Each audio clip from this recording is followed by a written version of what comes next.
Hey, good morning, everyone. Welcome to Catalyst Energies. My name is Dee. Thank you for joining me. I'm so grateful that you're here. This is the daily medicine transmission for September 8th, 2021. And I mean that. I am truly grateful that we're all here because, I'm grateful for everything. That is part of my morning prayer and meditation, is that I cultivate that gratitude for every single experience, every single blessing, every single challenge, every single discomfort. I am asking for the blessing of gratitude in every moment, because that's how we learn and grow and evolve, is through expressing. It's through the gratitude of all of these situations that really allow us to see the light side and the divinity of every experience. And even in the most destructive, the most disruptive, and the most uncomfortable experiences, there is something to have gratitude for, because again, it's through those experiences that we learn and discover what is light, what is good, right? We can't, beauty and ugly are two poles of the same reality. And as we're going to see here today with our transmission and this intuitive reading, that there's no getting away from that. And now that our moon is in Libra today, meaning that it's going to meet Mercury, the moon's going to meet asteroid Vesta, speaking of fire, and of course meeting Venus by tomorrow, this internal experience of finding balance is so important right now. So before we get into the astrology, and even before we get into this reading,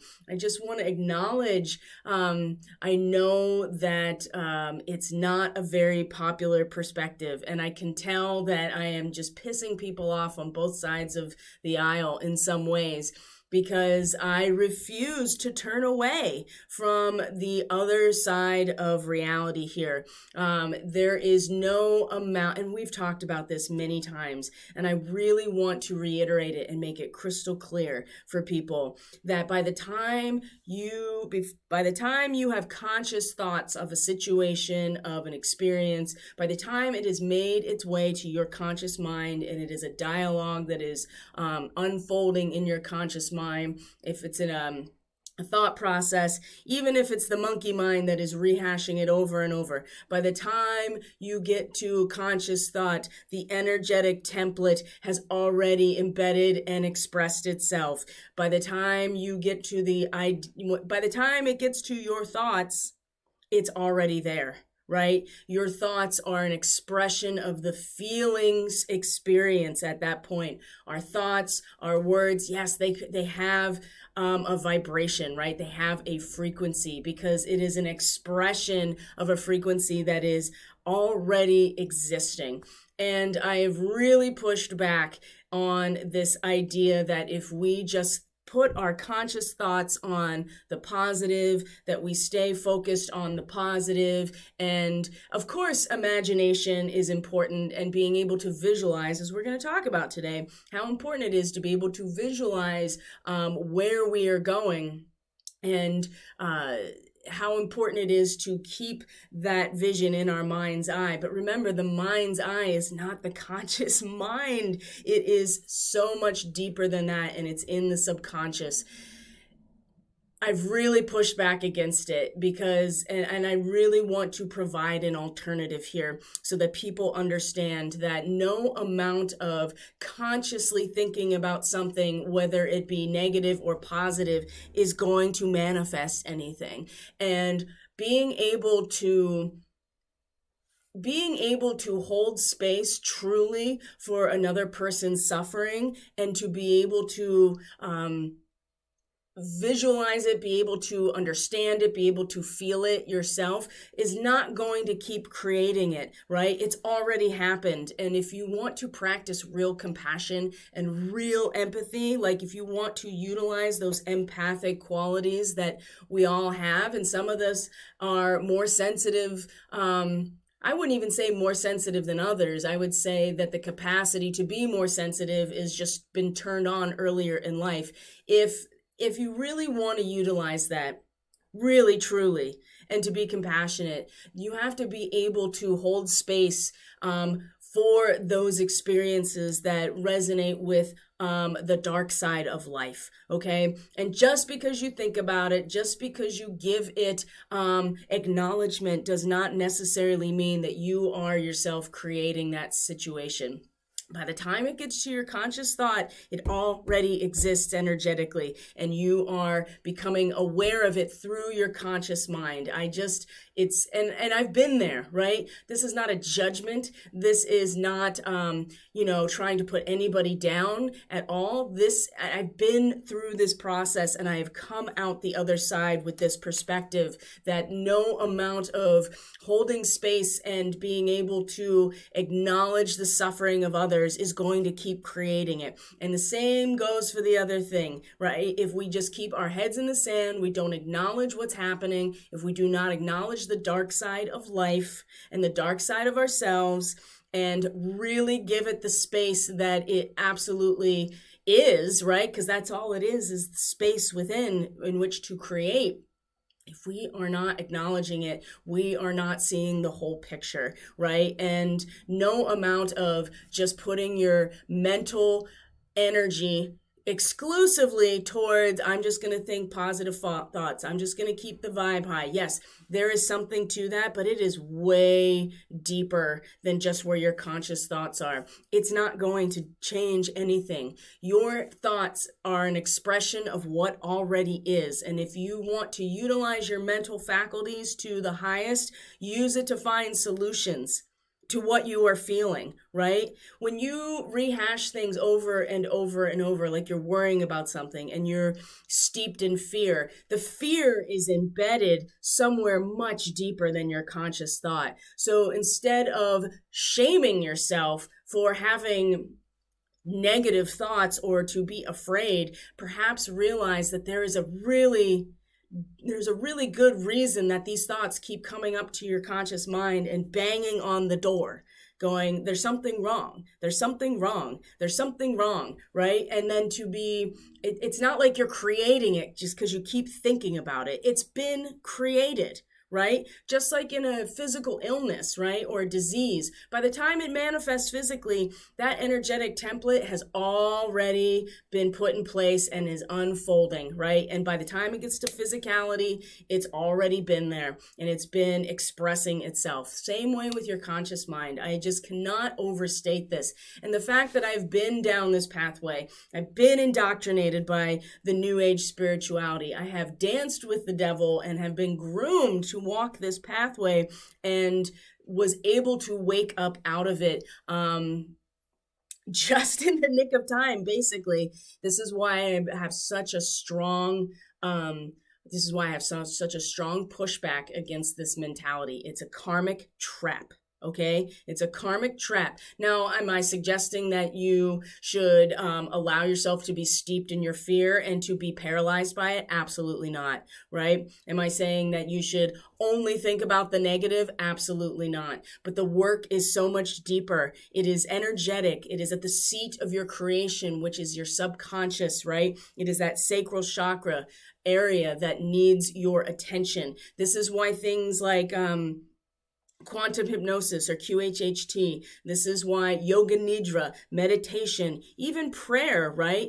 Getting out of your conscious mind is essential if you really want to change that energetic template. And I am just tired of the false narrative that if you just think positive, it will create the structures. What a trap. What a trap to keep us in this position while those who understand the mechanics of actual magic are creating the reality through the programming of our subconscious mind. And many people do get that, right? And they put it out there and they express it and they share that information. But again, it doesn't come from the conscious mind. You have to go down into the unconscious.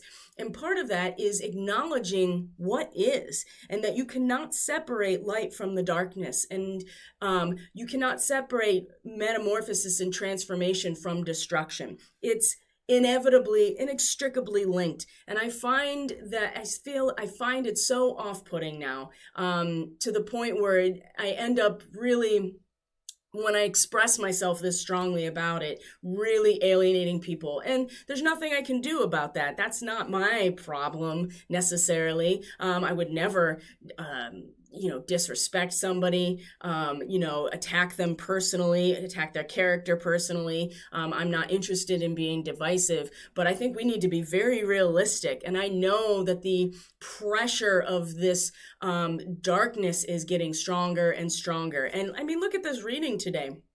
I mean, we have the death card as our causal factor. The Five of Swords, defeat, right? It's Venus in Aquarius. What happens when the sensitivity to the world cannot take away the sharp pain of reality here? And then we have our Ace of Cups reversed, which is, in fact, looking at the ugly side of the emotional polarity, because it is inevitable. We have to acknowledge it. So I know that I'm very forceful about this, and I have a very strong opinion about it right now. And we're going to go through this reading because there is practical ways that we can focus on ourselves.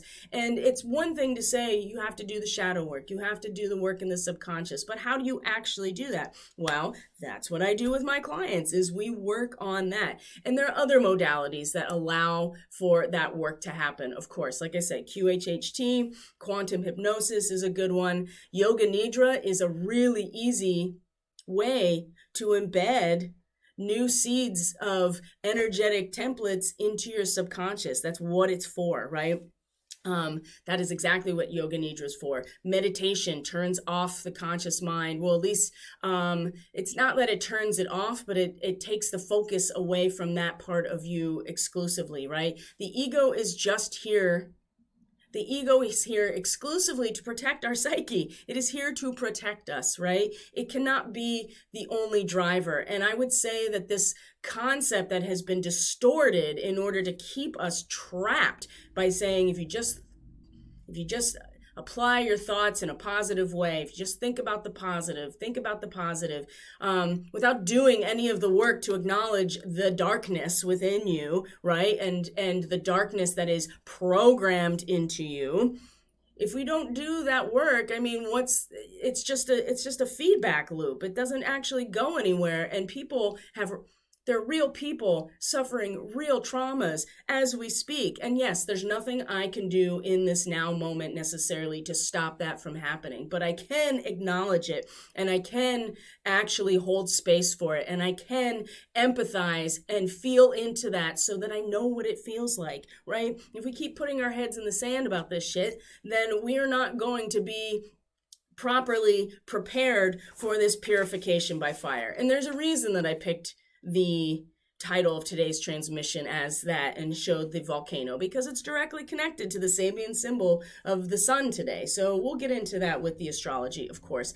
And I know I've been, I know that I'm coming off as very direct and forceful, but it's, what is there to lose by acknowledging what actually is, as opposed to, being tricked into thinking that if you have any perspective about the dark side of reality, that you're just going to inadvertently create it. It's like blaming people. It's victim blaming, wrapped up in this new age ideology. It's ridiculous. And the reason I say it's ridiculous is because I've been on that path, right? It's ridiculous that I feel it for myself, right? But I am not even going to get sucked into feeling shamed and guilted for that, because we've all been in some way manipulated, all of us, right? And we have to see that for what it is.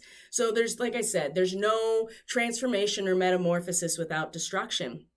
And to think that there won't be destruction on a mass level in order to trigger this metamorphosis and transformation is naive at this point. And, nothing escapes a black hole. Let's just put it that way. Nothing, not even light, right? And we don't know what's on the other side of that. And that's part of accepting that nature. I was listening to Alan Watts' a couple days ago, just kind of like on a loop, on YouTube.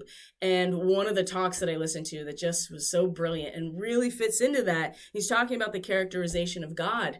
And he said that the characterization of God, that an astronaut came back and, they asked what God looks like, being out in space. And the astronaut said, God is a black woman, right? And that's not to say that like the black woman archetype is, the only divinity, but it's the idea that it is that space within us, right? It is that space within us in which to create. It is the infinite void that is unseparated from the light that we often acknowledge as divinity as well. And we can't separate those things. And the ego, right? And as we see in this reading today, the ego is not necessary, and because of survival and self-preservation, the ego is not prepared to accept this reality as the bigger picture, right? And it's a very clear pathway, right? And the struggling against fate, right? The cause and effect relationship that we are existing in. There is one singular point at the event horizon, right? We're all pathways, everything leads to this place. And we have to acknowledge this. We have to, if we are going to bear witness to this, ascension process. So let's get into the specific reading here. Now that I'm off my soapbox, it is what it is. I don't apologize for having strong opinions, even though you may not like them. That's not my problem, right? And I mean, I lose subscribers all the time, but then I gain them right back because other people are like, yes, that actually makes me feel less insane right now to, be able to reconcile the fact that there is, of course, there is the introduction and the programming of this negative and fear-based script that will, in fact, in some ways create it by our choices, by our actions, right? That does happen, but acknowledge the fact that it's embedded in your subconscious through programming and not because of your conscious mind. It's not doing anything, right? Other than keeping you trapped in a loop where you think your conscious mind is going to change reality. No, it's going to help you find solutions how to change your reality, okay? But the spirit, it's way deeper, okay? So let's start here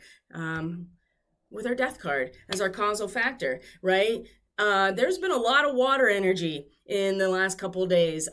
We had the whale and the manatee yesterday. Even though it's not exactly warm these days, I'm still getting in my pool every day because it's the only thing that allows me to really balance things out within me, right? Moving through the medium of our feelings is where we can really harness our own empowerment in some ways.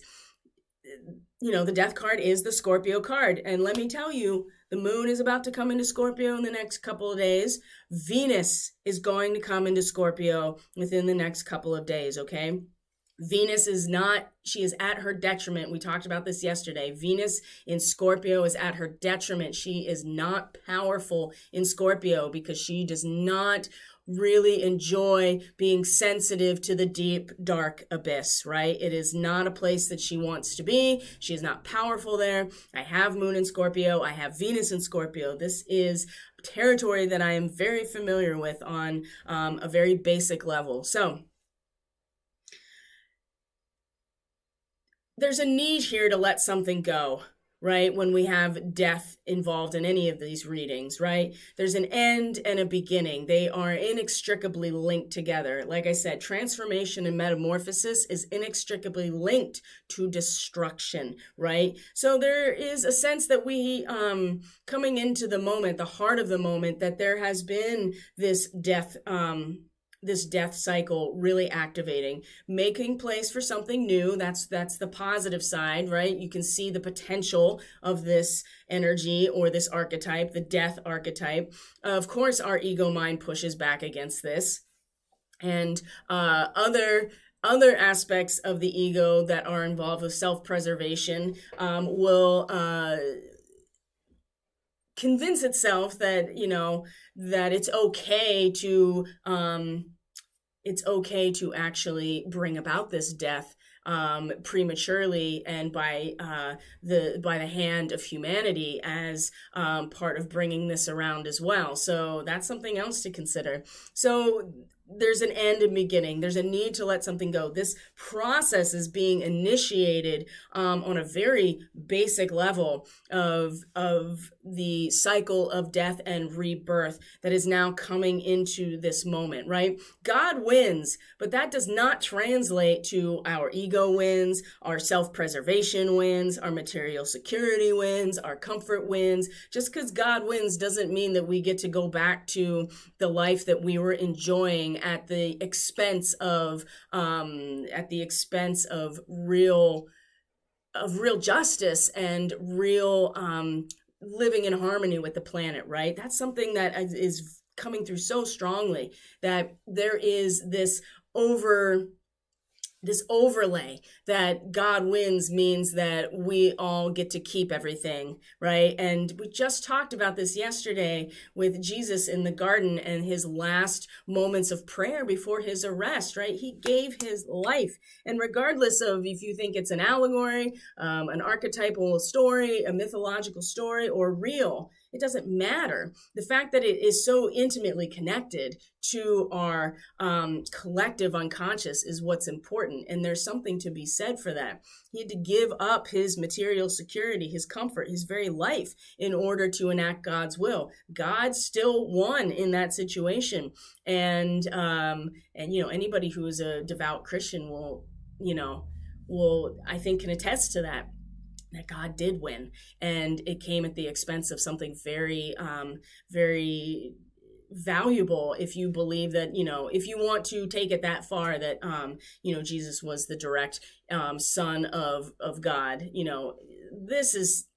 I'm not suggesting that you should have any specific belief system or that you should connect to these symbolic representations in a specific way. The point I am trying to make is that we have to let things go in order to make room for something new to happen. And believe you me, when the next new moon comes around, and it's going to be Pluto stations direct on the very same day, Saturn station direct right after it, Jupiter stations direct right after it. These energies are going to turn on, and the engine is going to start moving. Right now, we've been in kind of like this, it's like sleep mode of your computer, right? Where it's still running, and there's still things running in the background. There's still processes happening. The operating system's working, but it is when you wake up that computer, everything else is going to wake up and start actually doing things. And we're going to really come to understand what this means. But in the meantime, this message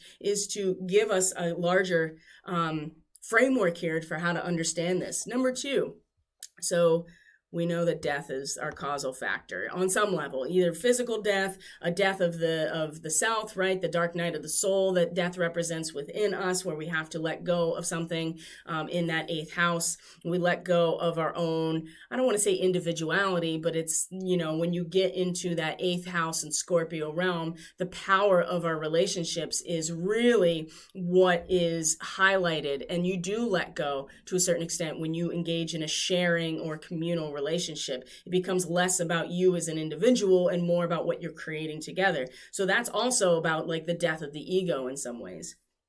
Now, the 5 of Swords, defeat. Venus in Aquarius, right? The realm of this card in terms of the tree of life or the Kabbalah, right, is in the realm of motion and changing, destruction and disintegration, right? We need this aspect to come forward in order to move into the metamorphosis and transformation. So the mind has to realize that it was never meant for stabilization and structure, right? It's always in, especially in that Gemini and Libra aspect, there's always this dance between the two polarities. It's never meant to be stagnant. So the crisis, right? This is an intellectual crisis. We're talking about Aquarius.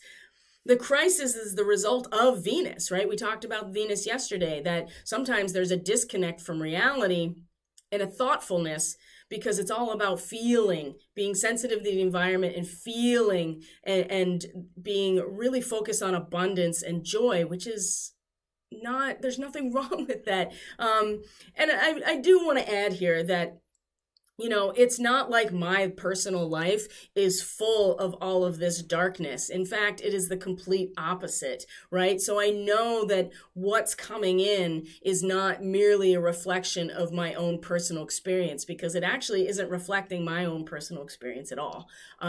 But I can still tap into the larger energetics of the collective and what is coming, and the descent, you know, the pushing in and the pressure is very strong, right? Now, that doesn't mean that I should, you know, again, you don't want to get caught up in like, oh, it's all going to fall apart. We're all doomed. It's not really about that. It's about the inner light, right? It's about your spark of divinity within. That's where you want to put your focus.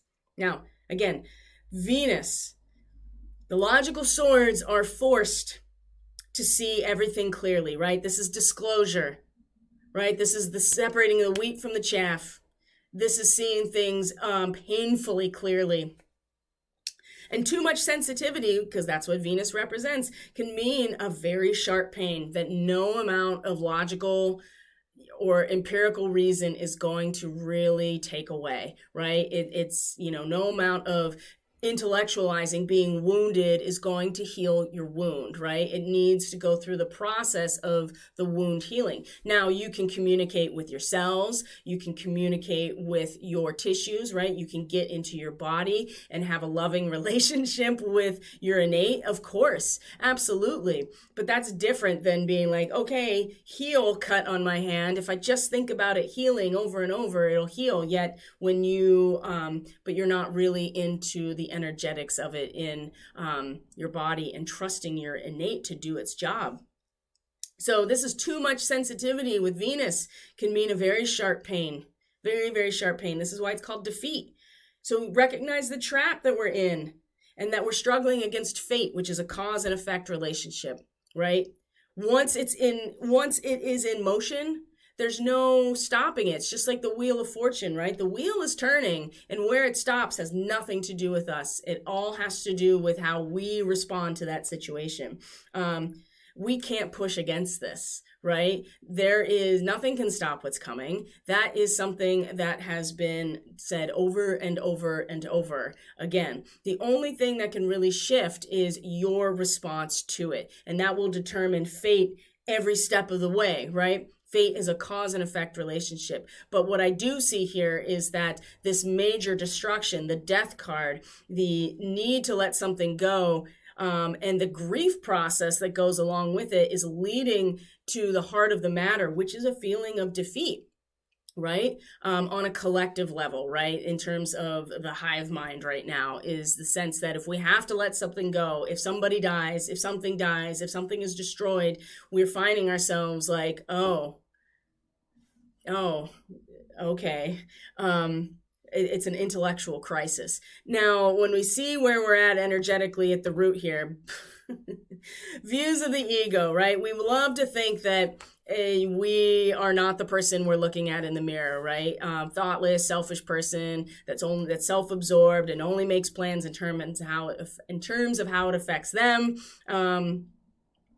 You know, with what is going on energetically at the root here, I would suggest that we are in fact looking at ourselves in the mirror and not recognizing the two other people who are there with us, right? We're just looking at ourselves. We're just looking at how it's going to impact us and pretending that we are actually utilizing our energetic creative potential to do anything else other than to satisfy our own sensitivity and our own needs for self-preservation, okay? And we've tolerated this for a long time, and it's not necessarily our fault, right? We have been programmed very deeply to continue this process. And this aspect of us is unlikely to change unless we acknowledge it directly, right? And take an honest look in the mirror, right? To really look at ourselves, if that is the essence of the 8th house and the Scorpio energy, is that we look at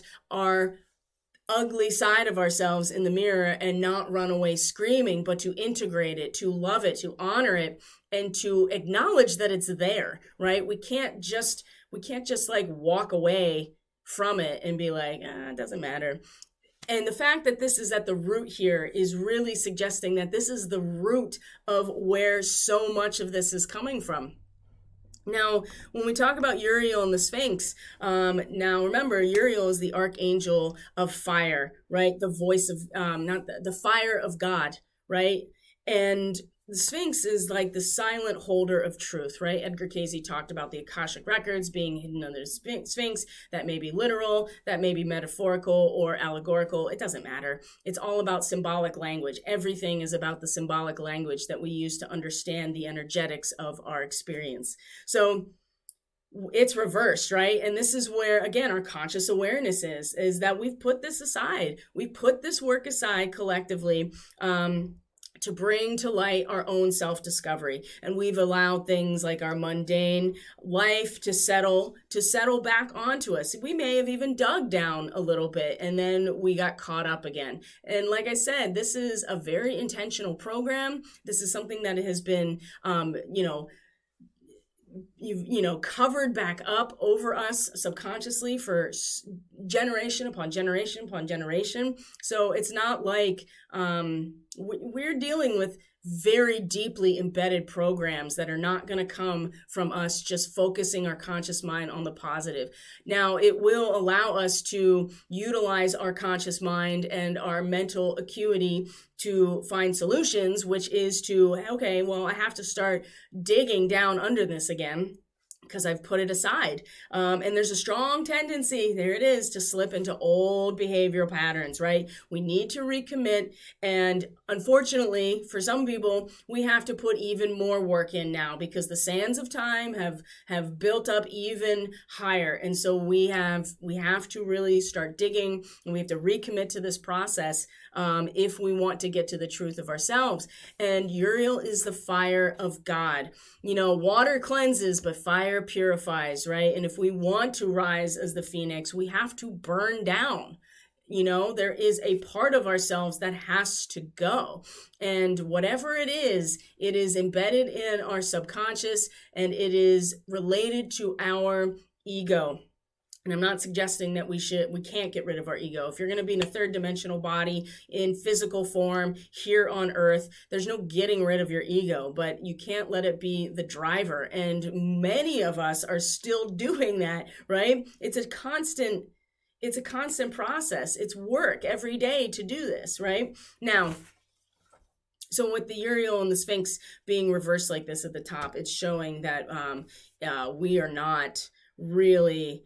We have to recommit to this process if we actually want things to, if we really want to be able to hold our center when the darkness really descends, right? Because there's only one outcome here, right? There's only one outcome, and that's God wins. And how that unfolds is not going to follow necessarily our ego's desires. And we have to be very real with ourselves about this. Now, the outcome here to expect, again, the Ace of Cups reversed, right? You can see that this is that toroidal field. And so what's coming into the top, what's coming in from underneath is the same, regardless if you have it up, right, or if you have it reversed. But when it's reversed, again, there are some ways this can be expressed. There's loneliness. I know that is something that I'm feeling very strongly, very, very isolating and lonely to feel like by yourself in your own void. Hysteria can come about, right? Because it's not a grounded or certainly not a stable form of emotional energy coming through. Irrational thinking, that's part of it as well. But remember, beauty and ugly are two poles together, and the ugly is now more obvious with this reversal, but there is a sense here that we can hold space for both of these things without the false narrative that we're somehow creating it just because we see it and acknowledge it and allow it to be part of our conscious awareness, okay? Now, what can we do, right? There's some pretty clear guidance. Number one, the Queen of Forces. This is about balancing the energies of these two polarities within us. And with the moon in Libra, Mercury in Libra, Vesta in Libra, Venus in Libra, while she's still here, it's only just a couple days from now, she's going into Scorpio, and it's going to be a whole different ball game, okay?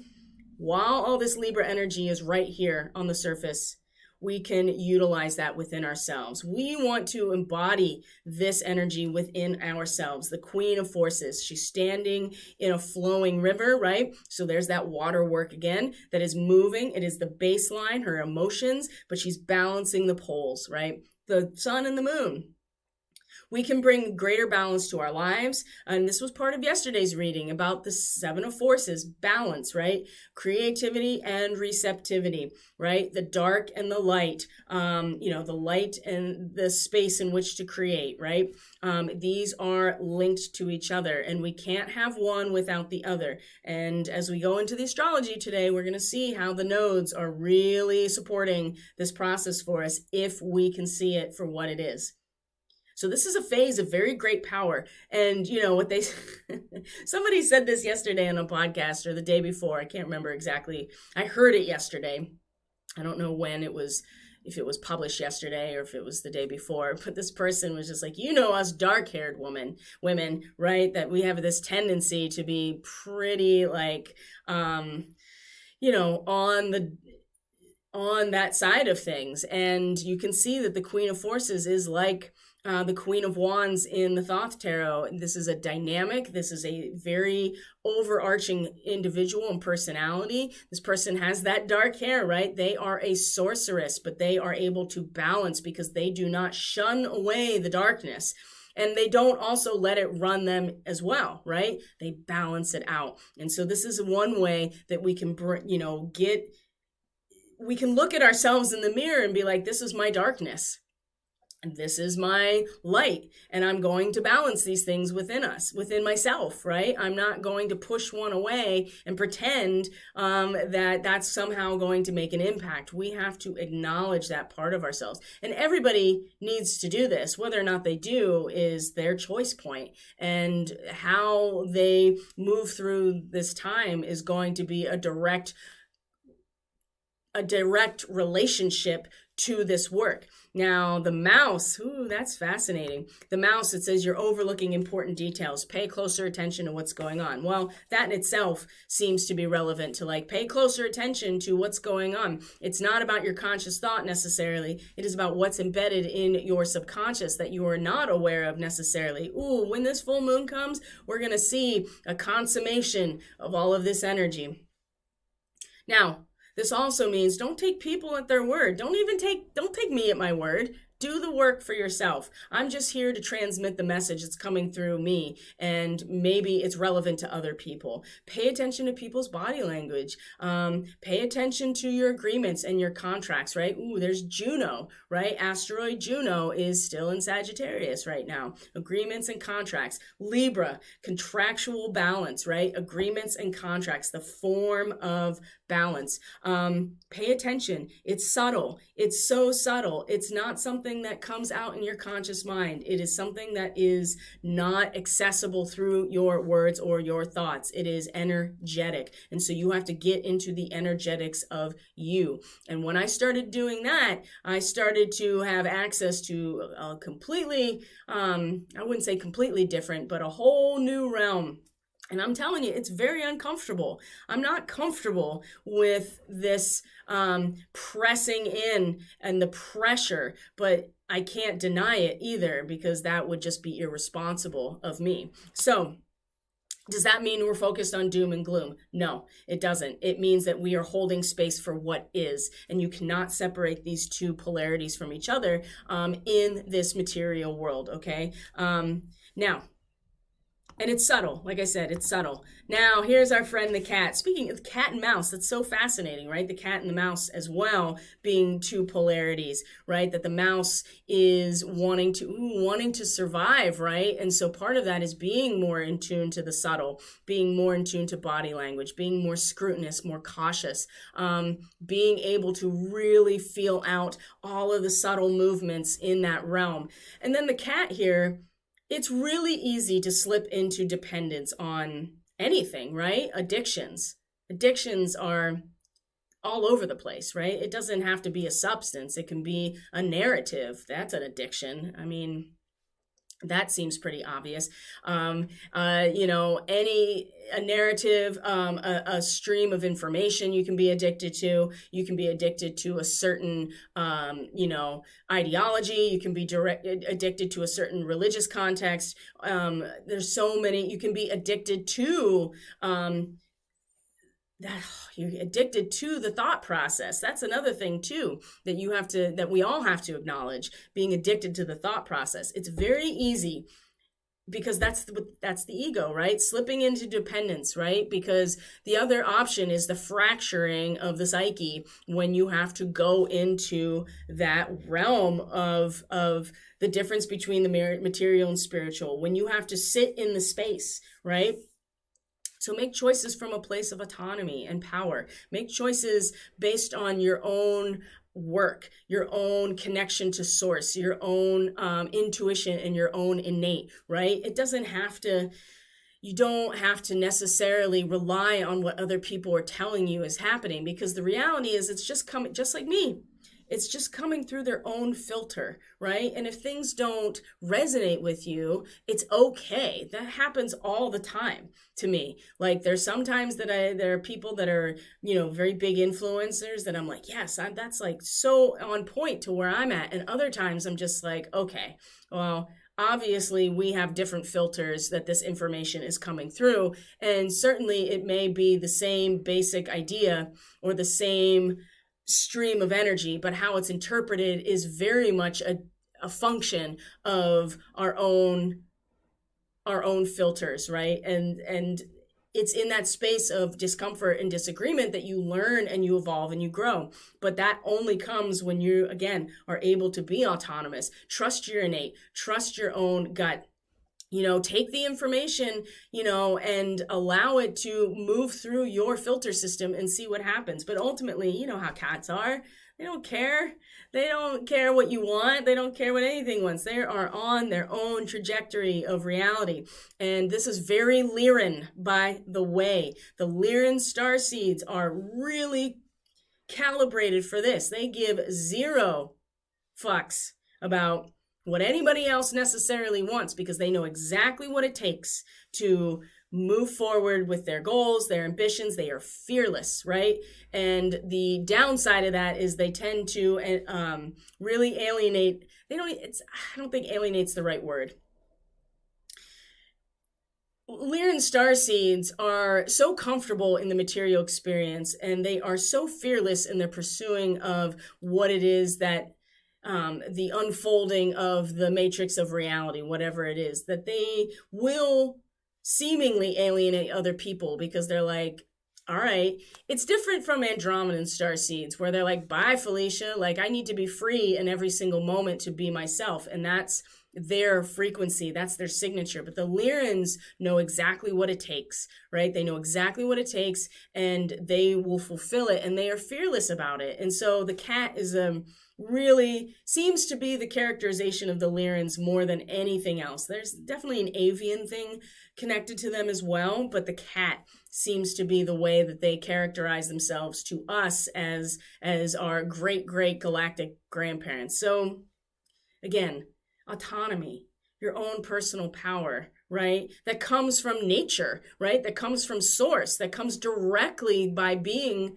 part of source. You are divine in your very essence. So when you tap directly into that, it gives you everything that you need. And everything else is just an interpretation, including what I'm saying right now. Again, It's important, and I acknowledge that. Now, speaking of focusing, boom, the Five of Scrolls, diversity, reversed, right? There's too many things. There's too many ideas. It's getting us confused. Make a choice and focus on it, okay? Make a choice, focus on it. You don't need to, analysis paralysis is a very real thing, and I work with people a lot that are in this situation, and I've experienced it many times myself. I go back to this often, right? Of just like, there's too much. And keep in mind that there is a reason that these rabbit holes and these little like vortices are created for us to dive into, because it keeps us from focusing on what's relevant to the here and now, okay? So focus, make a choice, and focus on it, right? Do what you can do right in front of you, right? And that could be digging down, right? The purification by fire, utilizing the gifts and the abilities of Archangel Uriel, the fire of God, the purification, okay? So let's look at the astrology and see what we got going on today in this realm, because as per usual, it is our time traveling tool, right? And it's our way to prepare ourselves. It's not telling us the future. It's not predicting. Well, some people say that. I don't. Forecasting, certainly. Forecasting, but... And there are fixed points in time. We're not changing these fixed points in time. Nothing can stop the fact that Pluto is going to station direct. Nothing can stop the fact that Saturn's going to station direct. Nothing can stop the fact that, Jupiter's going to, these are just examples, right? Nothing's going to stop it. These are cycles. These are cycles that are unfolding. And there is an oscillation that is here that is meant to be plugged into. Once you plug into the vibration of it, then you follow it. You ride the wave like a galactic surfer, okay?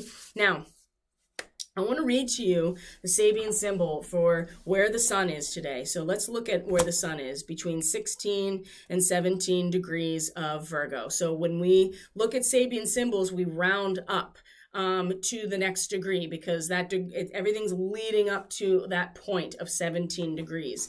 So it is a volcanic eruption. The explosive energy of long repressed contents of the what?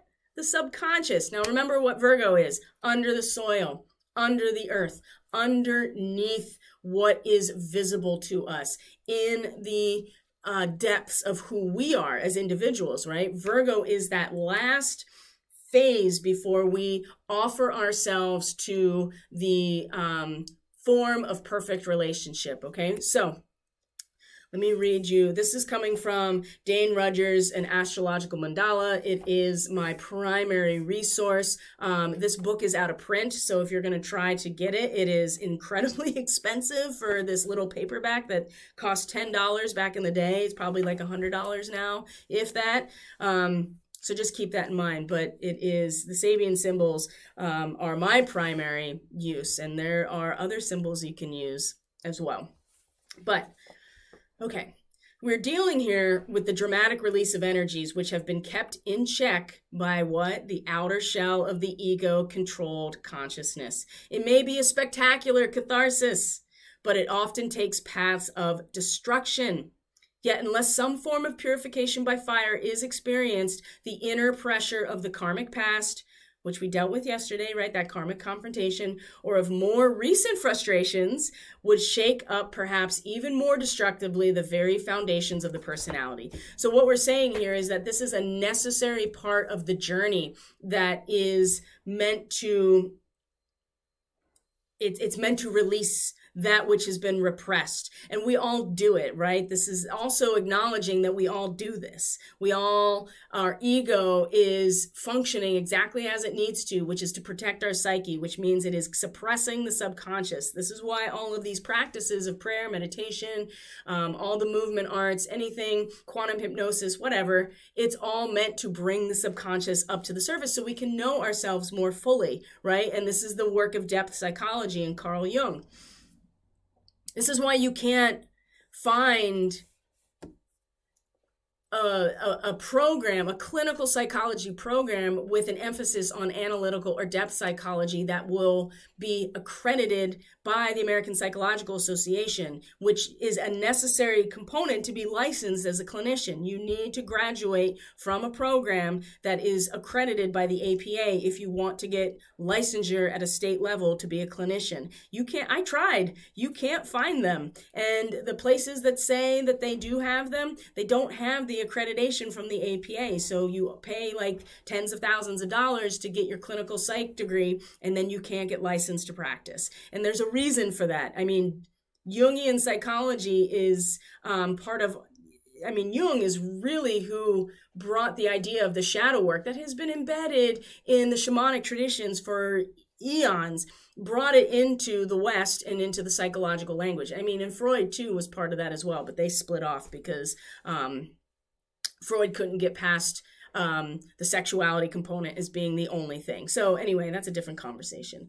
So at this stage, the objective confrontation with an image of the karmic past is replaced by the subjective eruption, right, of repressed memories and primitive cravings, right? This is when it all comes out, just like a volcano exploding. Everything must be released from the psyche if it is seeking to attain a transfigured state.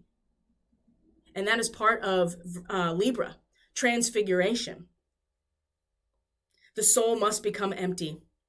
And that means we have to release it. And the more that we repress it, the more destructive it will be. And this is what we're experiencing now on a collective level. It's not that it's new. None of what we're seeing is new. It's just been hidden from us for so long. And now it's coming out. This is the awakening, right? This is the awakening to what has been operating under the surface for so long that has been creating all of these systems of control and domination and power. And it has to come out of each one of us, right? And it's coming out in all kinds of different ways. Trust me.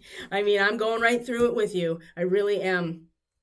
And I'm trying to be as honest with myself and as honest with you as possible in this process, okay? I am not going to shame myself into thinking that I'm creating this reality just because I'm thinking about all of the darkness that is now surfacing, right?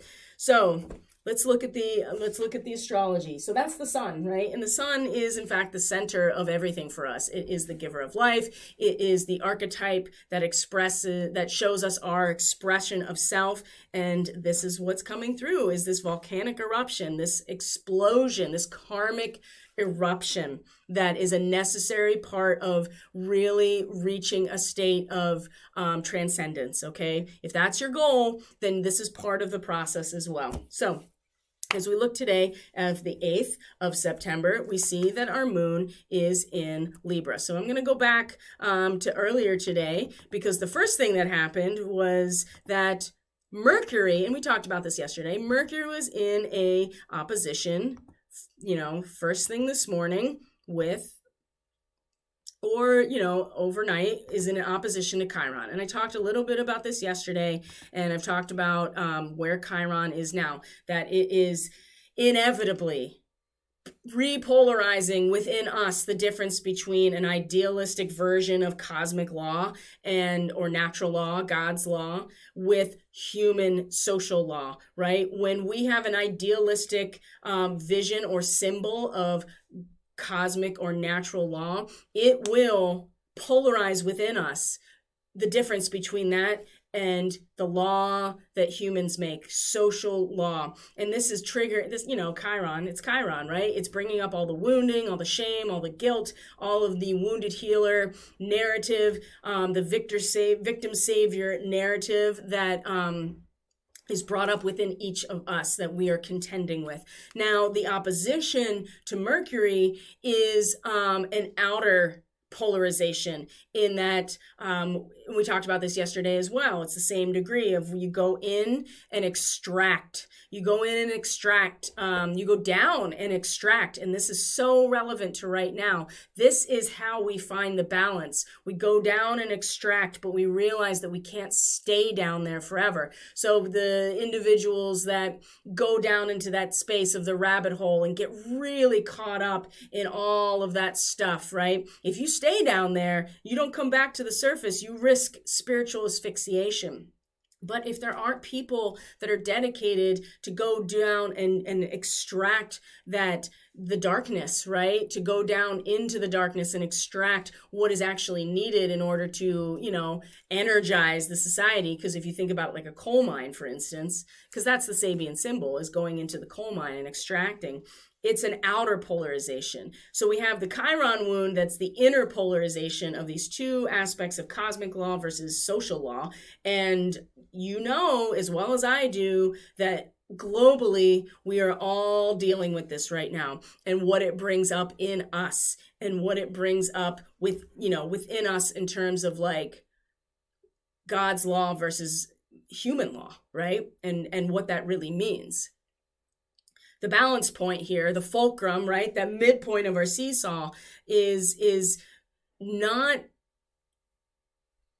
getting lost in our minds of it's a very interesting, it's like there's two seesaws that are going, one within us, one in our minds, and we have to figure out how to get them to be working in tandem with each other at the same time. That is really complicated, and I'm sorry, but that really is the imagery coming through. You have your mind that's doing this, you have the sense of your deep self, right? The Aries being the ego consciousness, right? That is also vacillating between what is natural law, what is human law. Wait a minute, is there a difference? Oh, I'm realizing, and what it brings up in us. I got to do something about it. I'm not worthy. Humanity's not worthy. All of these things that Chiron brings up.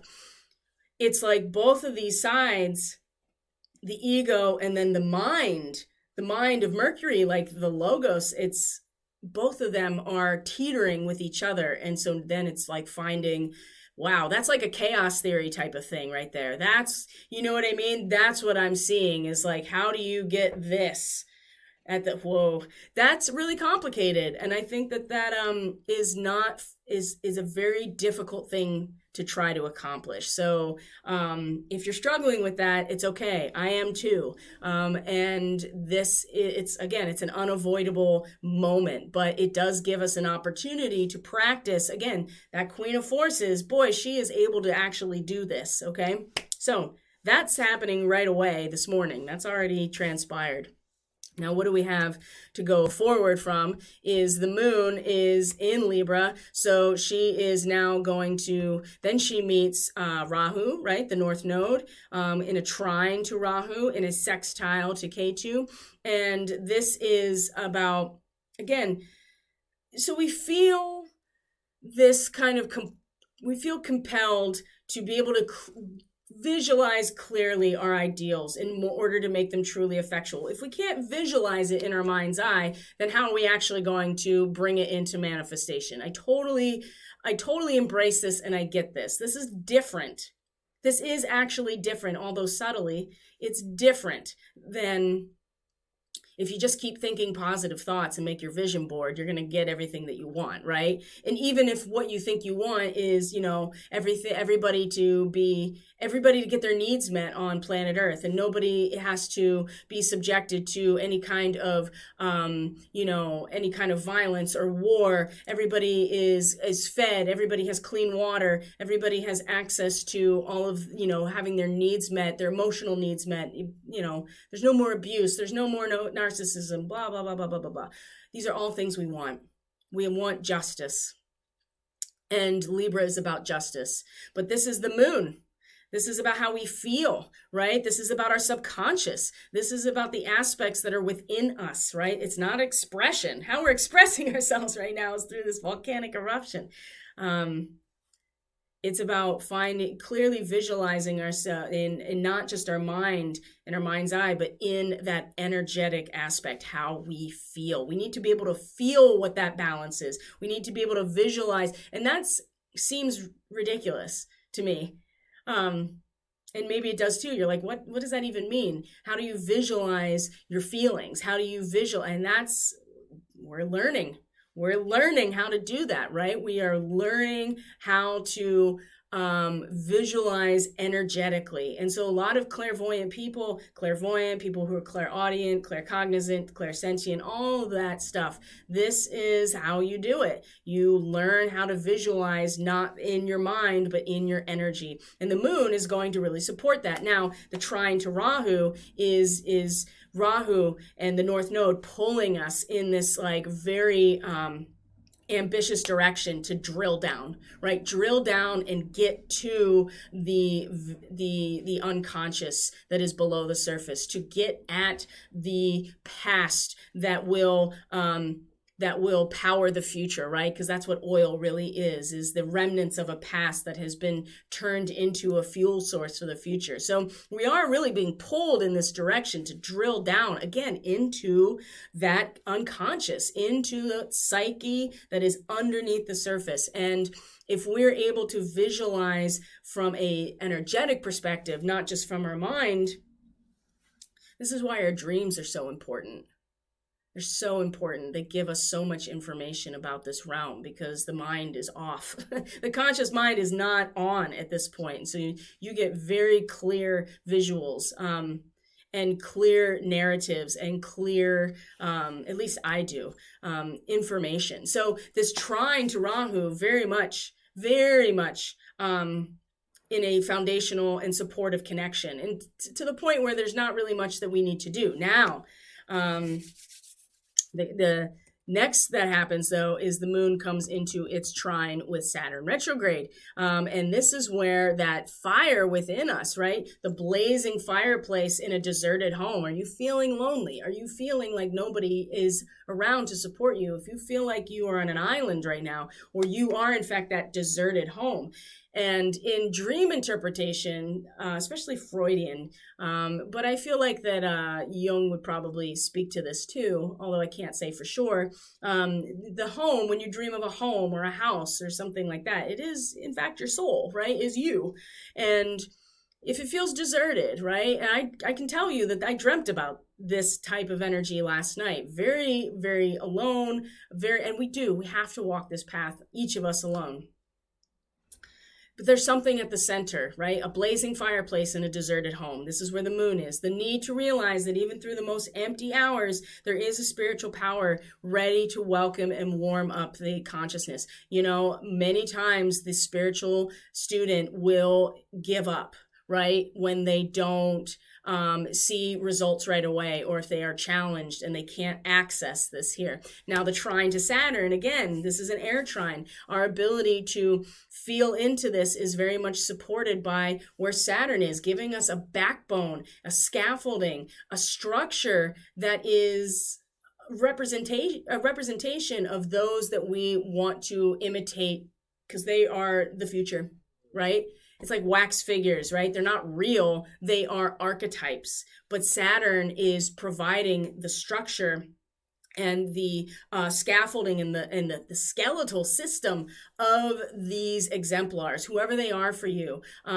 They are created and they are formalized and crystallized within us right now. And again, we can utilize that inner experience as a literal like grounding rod. It's like when you if you've ever been to, well, you don't have to have been to Burning Man, this is just my experience, that you have to get 3 feet long rebar and like pound it into the playa so that your tent and your structures don't blow away. It's kind of the same thing. You need something that's going to anchor you to where we're going, these exemplars. And again, if you can feel that fire within you, that blazing fireplace that is there for you when you need something. It's very much connected to whatever that scaffolding, whatever that reinforcement is within you that's showing you, this is where I want to go. These are the preformed archetypes of where we are going. Now,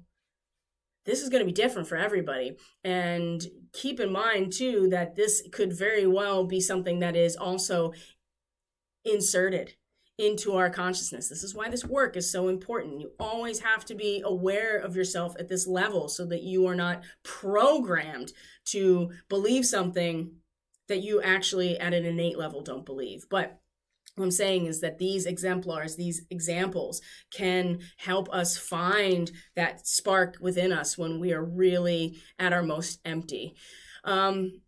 The moon is then going to be and then it ends today. The moon is going to be opposite Chiron and meet Mercury. And so where Mercury and Chiron found their opposition, where they're both teetering and we're trying to find a balance as these are both teetering between polarization, the moon is going to meet both of these points. And then it's going to be something that we can feel very intimately, right? Something that we can identify within our subconscious.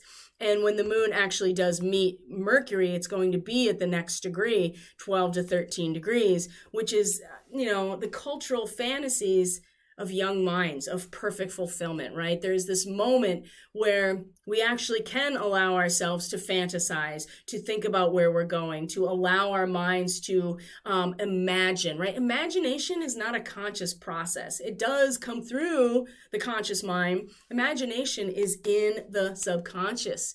And this is why dreams, again, are so important and daydreams are also very connected here. They're not conscious thoughts. They're not, I'm going to have this conscious thought of this perfect fulfillment and I'll just keep thinking about it and thinking about it. No, daydreams are so much more watery. They're so Piscean in some ways, right? They are coming from the realm of your subconscious. This is the realm of the shaman, right? This is how they work. This is how any intuitive works. Any psychic works in this realm of imagination. And that's where real manifestation comes from, not your conscious mind, okay?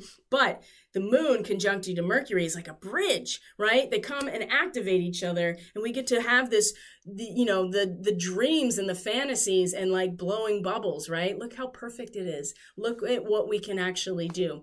So it's gone from this really dark and heavy and dense energy, and the opportunity by the end of today to really embrace the fantasy and the dream of the subconscious. But you have to understand that it comes from there, and the play and the imagination rather than the conscious mind. And we cannot discount the ugly from the beauty in this whole process, because when we do that, then we are pretty much, rejecting an entire half of ourselves.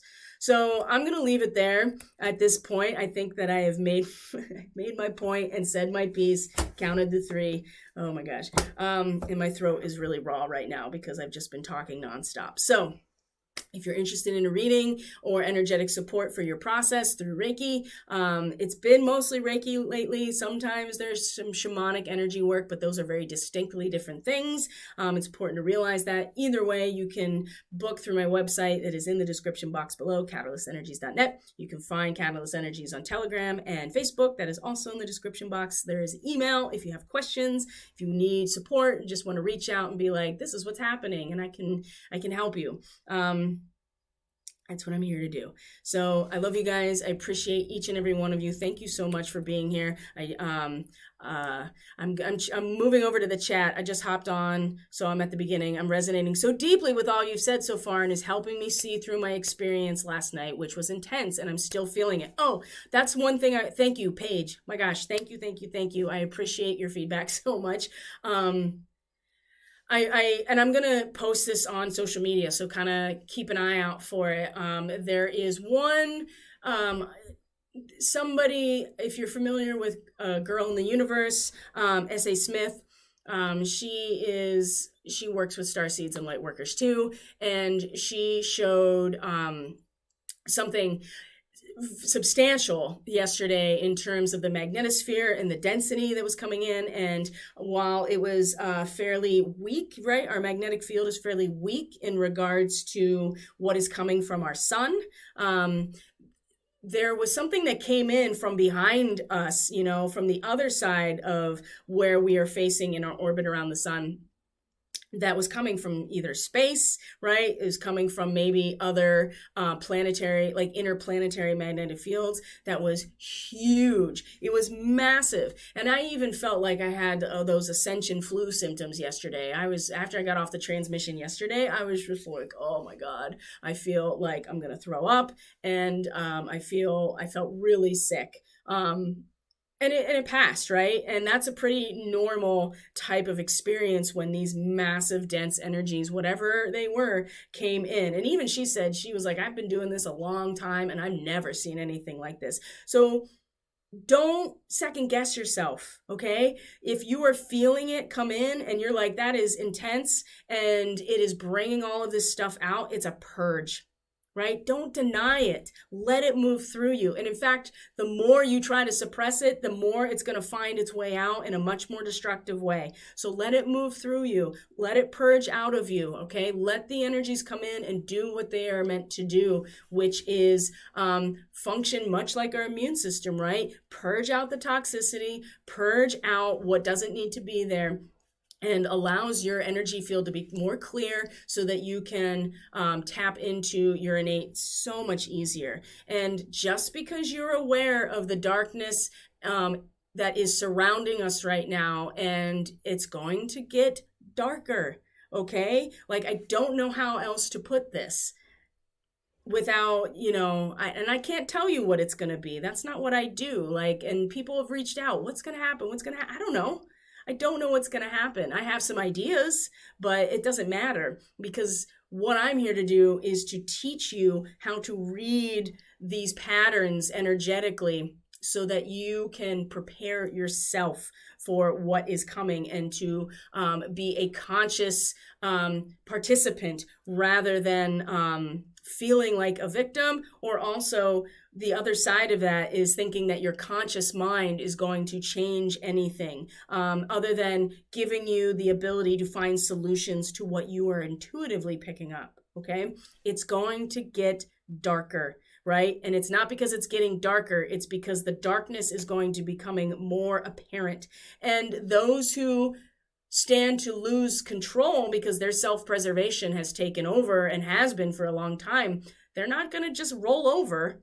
They are going to utilize every piece of ammunition that they have, just like your ego will do the same thing. It's just going to become more obvious, and we're going to have to hold space for that. And that was yesterday's transmission. Surrender, right? You as an individual are not going to change the course of what is coming, right? We are here to awaken within ourselves to our own divine nature and let God do God's work, right? It's not going to come, God wins doesn't mean we're going to get everything that our ego thinks that we want, okay? And that's really important. And I'm getting very emotional with that because I know what that means in all of our lives, and we can't anticipate everything, but we can be prepared for anything. So including being able to hold space for our own grief, okay? That doesn't mean we should roll over either, okay? That's not what that means.